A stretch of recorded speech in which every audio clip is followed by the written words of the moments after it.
नमस्कार। आज हम बात करने वाले हैं एक ऐसी दिव्य कहानी की जो शरारत, प्रेम और गहरे रहस्य से भरी हुई है। जी हाँ, ये कहानी है भगवान कृष्ण की, जिन्हें हम सब प्यार से माखन चोर भी कहते हैं। तो सवाल बड़ा सीधा सा है कि कोई भगवान भला चोर क्यों होगा। मतलब जरा सोचिए, एक तरफ तो है सर्वशक्तिमान ईश्वर और दूसरी तरफ माखन चुराने वाला एक नटखट सा बालक। ये जो विरोधाभास है ना, यही इस कहानी का दिल है। तो चलिए मिलकर इस रहस्य की परतों को खोलते हैं। तो कहानी की शुरुआत होती है गोकुल गांव से। अब यहाँ की जो गोपियां हैं, यानी दूध बेचने वालियां, वो रोज सुबह बस एक ही धुन में रहती हैं। बड़ी बेसब्री से किसी का इंतजार करती हैं, और वो कोई और नहीं बल्कि नन्हे से कृष्ण हैं। असल में गोपियों के लिए कृष्ण को देखे बिना दिन की शुरुआत करना, समझिए, नामुमकिन सा था। उनका तो पूरा का पूरा दिन बस इसी एक चाहत के इर्द गिर्द घूमता था। कृष्ण का आना उनके लिए किसी उत्सव से कम नहीं था, और उनके बिना हर पल अधूरा अधूरा सा लगता था। और बस यहीं पर कहानी मजेदार हो जाती है। देखिए, गोपियां शिकायत तो करती हैं, पर असल में उनका हर काम कृष्ण के लिए एक खुला इनविटेशन होता है। वो जानबूझकर माखन ऐसी जगह रखती हैं जहां कान्हा की नजर सीधी पड़े, और तो और घर का दरवाजा भी खुला छोड़ देती हैं। अब बताइए, ये कैसी शिकायत हुई भला।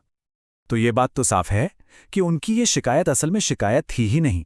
ये तो एक बहाना था, अपने प्रेम को जताने का एक तरीका, कृष्ण का ध्यान अपनी ओर खींचने की एक बड़ी ही प्यारी सी कोशिश। सच तो ये है कि उनके लिए माखन चोरी होने से कहीं ज्यादा बुरा वो दिन होता था जब कृष्ण आते ही नहीं थे।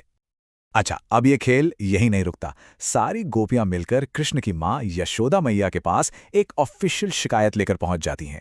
वो कृष्ण को चोर बताती हैं, उनके ऊधम का खूब बखान करती हैं, लेकिन उनकी आंखों में जो चमक होती है ना, और वो जो दबी हुई मुस्कान, वो सब कुछ कह देती है। असल में उनका लक्ष्य सजा दिलाना था ही नहीं, बल्कि कृष्ण से जुड़ना था। तो समझिए, अदालत सच चुकी है। गोपियों ने अपने आरोप लगा दिए हैं। अब देखते हैं कि इस पूरे मामले पर खुद कृष्ण क्या कहना है। जब मां यशोदा उनसे जवाब मांगती है ना, तो उनका जो बचाव होता है वो बड़ा ही मनोमोहक है। कृष्ण अपना बचाव एक बड़े ही मासूम से लेकिन उतने ही तर्कपूर्ण सवाल से करते हैं। वो कहते हैं, मैया, हमारे घर में भला माखन की क्या कमी है। उनका तर्क बिल्कुल साफ है। भाई, जिसके घर में हजारों गायें हों, उसे चोरी करने की जरूरत ही क्या है। उनका ये एक सवाल ही पूरे आरोप की नींव हिला देता है। और यहां कृष्ण पूरी बाजी ही पलट देते हैं। वो कहते हैं कि मां, ये मामला चोरी का तो है ही नहीं, ये तो गोपियों के असीम प्रेम का मामला है। हर गोपी चाहती है कि कृष्ण सिर्फ और सिर्फ उस पर ध्यान दे।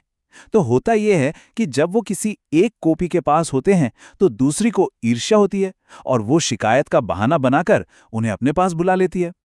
कृष्ण का तर्क बड़ा ही सीधा और सरल है। वो कहते हैं, मैं तो एक हूं और गोपियां अनेक हैं। अब मैं भला एक साथ सबके प्रेम का जवाब कैसे दूं। तो ये जो शिकायत है, ये असल में मुझे अपराधी बनाने के लिए नहीं, बल्कि ये तो मेरे सानिध्य के लिए एक पुकार है, प्रेम की पुकार। तो अब तक ये कहानी एक बहुत ही मनमोहक, एक प्यारा सा किस्सा लग रही थी, है ना। लेकिन इस साधारण से दिखने वाले खेल के पीछे एक बहुत बहुत गहरा आध्यात्मिक अर्थ छुपा हुआ है। ये सिर्फ माखन की चोरी नहीं है, ये उससे कहीं कहीं ज्यादा है। इस पूरे रहस्य की चाबी एक शब्द में है, लीला। लीला यानी दिव्य खेल। देखिए, ईश्वर के जो काम होते हैं वो हमारे सांसारिक नियमों या सही गलत के पैमानों में नहीं बंधे होते। वो तो एक दिव्य खेल का हिस्सा है, और इस खेल का मकसद सिर्फ एक है, प्रेम और आनंद को महसूस करना। ये भगवान और भक्त के बीच के रिश्ते का शुद्ध आनंद है। और अब हम कहानी के सबसे गहरे, सबसे बड़े रहस्य पर पहुंचते हैं। कृष्ण का माखन चुराना महज कोई आम शरारत नहीं थी। ये असल में उन गोपियों के पिछले जन्म की एक बहुत बहुत गहरी इच्छा को पूरा करने का एक तरीका था। इस रहस्य से पर्दा खुद कृष्ण उठाते हैं। वो बताते हैं कि ये गोपियां कोई साधारण स्त्रियां नहीं हैं। असल में ये अपने पिछले जन्म में महान ऋषि मुनि थीं, जिन्होंने सालों साल तपस्या करके ईश्वर से ये कामना की थी कि वो उन्हें अपने बच्चे के रूप में मिले। और अब इस जन्म में कृष्ण एक बालक बनकर उनकी उसी सबसे गहरी आध्यात्मिक इच्छा को पूरा कर रहे हैं। तो अब बात समझ में आती है कि जो माखन चुराया जा रहा है वो सिर्फ माखन है ही नहीं, वो तो प्रतीक है उनके शुद्ध प्रेम का। जरा सोचिए, जैसे दूध को मथने के बाद उसका सार यानी मक्खन निकलता है, ठीक वैसे ही गोपियों का ये प्रेम उनके हृदय का सबसे शुद्ध सार है, जिसे वो कृष्ण को भेंट कर रही हैं। तो आखिर में कहानी का पूरा मतलब ही बदल जाता है। ये कहानी चोरी की है ही नहीं, ये तो प्रेम की स्वीकृति की कहानी है। कृष्ण कुछ छीन नहीं रहे थे, बल्कि गोपियों के दिए सबसे अनमोल तोहफे को, उनके शुद्ध प्रेम को स्वीकार कर रहे थे। और ये कहानी हमें एक बहुत गहरे सवाल के साथ छोड़ जाती है कि क्या सच्ची भक्ति हमेशा नियमों का पालन करना ही है, या फिर वो प्रेम है जो सारे नियम तोड़ दे? ये एक ऐसा सवाल है जिसका जवाब शायद हर किसी को अपने भीतर ही खोजना होता है।